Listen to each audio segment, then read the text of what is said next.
Dying. Everybody knows the process of dying. It's when the body begins the final process of shutting down, which will end when all the physical systems cease to function. Here's a medic trainee to explain it to you. The process of dying, say from old age, is pretty much when the body begins its final process of shutting down. It's when all the physical systems cease to function properly, and it just prepares in the end. It's completely natural. Your body begins to settle down, it begins to shut down slowly and slowly until you cease to exist. When death occurs, it's pretty much all in the mind.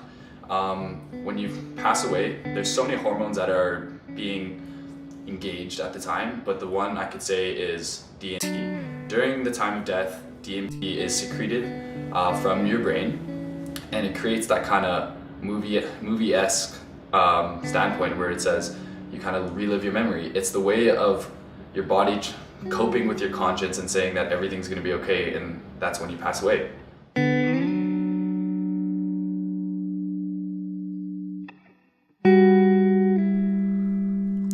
This new research suggesting DMT, also known as dimethyltryptamine, is naturally produced from our bodies might just be our link to the spiritual plane, if there is one. Could the spirit of a dying person release from its body? What happens after we die? A transition. It's a transition, just like being born. Just like being born, I think it's all voluntarily. I think we come here to learn. You want to know that as well too. I think that's the whole purpose of coming here is, I'm not inventing this stuff, but is to learn. I think Earth is like a great big university campus, a big school. We're all taking different classes, learning different lessons. And I don't think there's any mistakes in life, only lessons, but I think lessons are repeated until you get them, and learning never ends. And I think when you can't learn anything more, you're called home. I think that's what decides when you cross over. I think that's why we don't all cross over at the same age. We don't all die at 80. So for ourselves then, we see heaven as following Jesus' footsteps with our body and, I'm going to say soul, being reunited when the time comes. So in a sense, in the Bible they talk about a new heaven and a new earth, and that's talking about the resurrection of the body. But how does resurrection work exactly? When a person is no longer in the physical world, it's because that person died, and there was a change in the nature of the body. So could people that passed away still be with us in some form?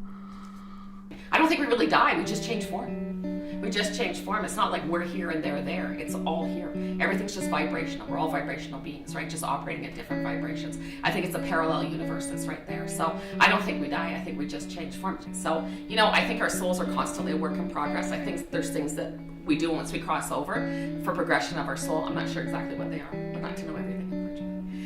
But I think that's sort of the goal. I don't think anybody's on their last life.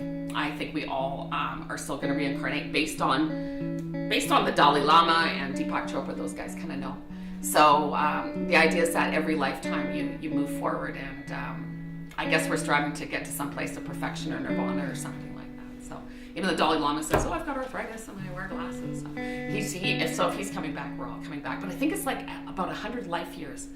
I don't know for sure, but I think it's about 100 life years before we reincarnate, because I read for a lot of old ladies and their grandmas come through. They've been gone for a long time. So I think we all reincarnate, but I don't think anybody's in a big hurry to do that. And there you go. We just touched the tip of the iceberg on death and the afterlife. But what do I know? I'm the one smoking.